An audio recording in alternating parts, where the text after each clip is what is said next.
Boa tarde, esse é o meu terceiro pré-projeto de mecânica dos fluidos para análise de um sistema de tubulação de água doméstico. Na primeira questão, para calcularmos a carga do sistema, utilizamos essa equação aqui, sendo H1 a perda de carga na cisterna, H do sistema a perda de carga no sistema, H2 a perda de carga na caixa d'água e HP12 a perda de carga no sistema entre os pontos da cisterna e da caixa d'água.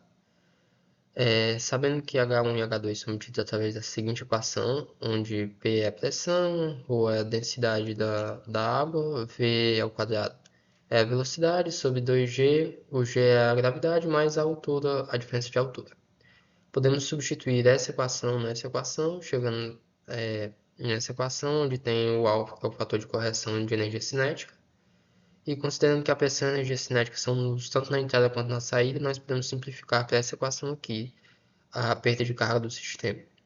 As perdas no sistema se distribuem em dois tipos, as localizadas e as distribuídas, onde o resultante é representado por essa equação, onde V ao quadrado sobre 2G é a energia cinética, F é o fator de atrito de Darcy, L sobre D é o comprimento sobre o diâmetro da tubulação, e o K é o coeficiente de perda localizada, que é um coeficiente adimensional, que calcula a interferência das válvulas, curvas e T's, que no caso do meu sistema, como tem para tubulação de 1 polegada, 4 cotovelos a 90 graus e uma válvula gaveta, seria 6,24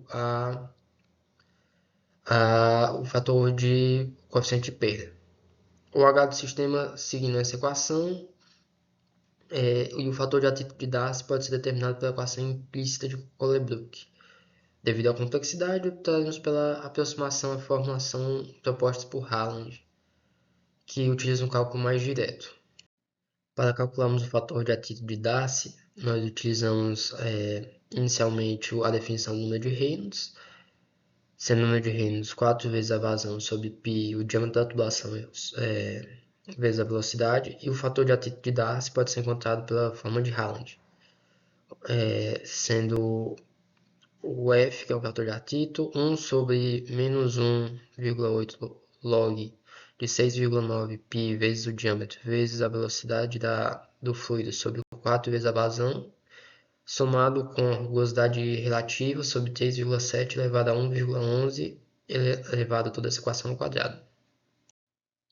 As perdas de carga no sistema são regidas pela seguinte equação, sendo o ΔZ a diferença de altura, este termo seria o termo em função da vazão. Aqui a rugosidade relativa, o L sobre D, a razão entre o comprimento e o diâmetro da tubulação, e as perdas ao longo da tubulação, sendo essa equação a equação das perdas no sistema na minha tubulação, sendo o diâmetro de 25,4 polegada. Com a equação de perda de cargas em mãos, nós podemos obter a equação da curva do NPSH, que seria a altura necessária na entrada da bomba para evitar cavitação ou vaporização do líquido. Com isso, temos essa equação como a equação do NPSH. Substituindo na equação da energia, nós teremos essa equação aqui, onde P1 é a pressão no ponto 1, ou a densidade da água, G a constante gravitacional, mais o fator de correção de a energia cinética, ou a altura do ponto 1, sendo igual à pressão de sucção sobre densidade vezes gravidade, a energia cinética no ponto 2, a altura do ponto 2 e as perdas no ponto 1 de sucção. Considerando que a velocidade da água na cisterna é quase nula, nós iremos desprezá-la. Além disso, vamos isolar o termo de pressão de sucção, resultando na seguinte equação.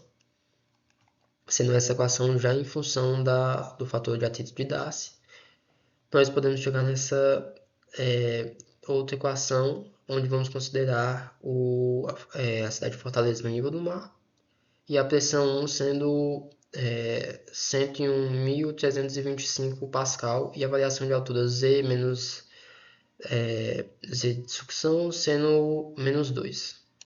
Realizando a substituição dos valores na equação anterior, nós iremos encontrar essa equação como sendo a equação do NPSH no sistema de tubulação. Colocando ambas as equações nos gráficos, teremos essa equação azul como as perdas no sistema e a equação laranja como o NPSH no sistema. Para que possamos comparar e analisar o sistema, identificando assim o ponto de operação, é necessário trabalhar com os dados da bomba, os dados que o fabricante fornece. Para isso, utilizaremos a interpolação dos gráficos presentes no catálogo do fabricante. Esses daqui são os gráficos no catálogo do fabricante. Com o objetivo de obter as equações que representam a curva da carga pela vazão e o NPSH requerido. Sendo a equação correspondente à bomba de 1,5 CV, ao observarmos a curva carga pela vazão e a curva NPSH requerida apresentam um formato parabólico.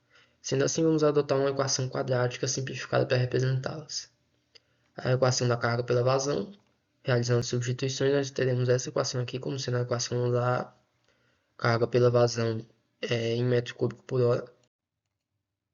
E essa daqui seria a equação do NPSH requerido.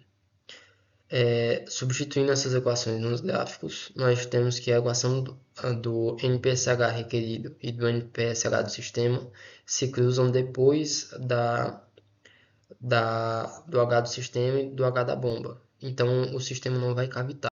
Ao analisarmos o gráfico, identificamos que o ponto de operação do sistema está entre 11 metros cúbicos por hora de vazão e 20 MCA de carga, o que está de acordo com as exigências do sistema. Esse ponto representa as condições reais de funcionamento, ou seja, onde a curva da bomba intersecta a curva do sistema. Caso o sistema opere além desse ponto, podem surgir problemas como redução de eficiência, queda na altura manométrica fornecida pela bomba e maior risco de cavitação. No entanto, ao observar a curva de NPSH, percebemos que não haverá cavitação nas condições atuais. Isso porque a cavitação se torna crítica a partir de 20 m3 por hora e 2 MCA, ponto em que a curva do NPSH requerido pela bomba e a curva do NPSH disponível no sistema se cruzam. Para evitar a cavitação, é fundamental que o NPSH disponível no sistema seja sempre maior que o requerido pela bomba. Caso contrário, a bomba não receberá pressão suficiente para operar de forma adequada, favorecendo o surgimento de cavitação.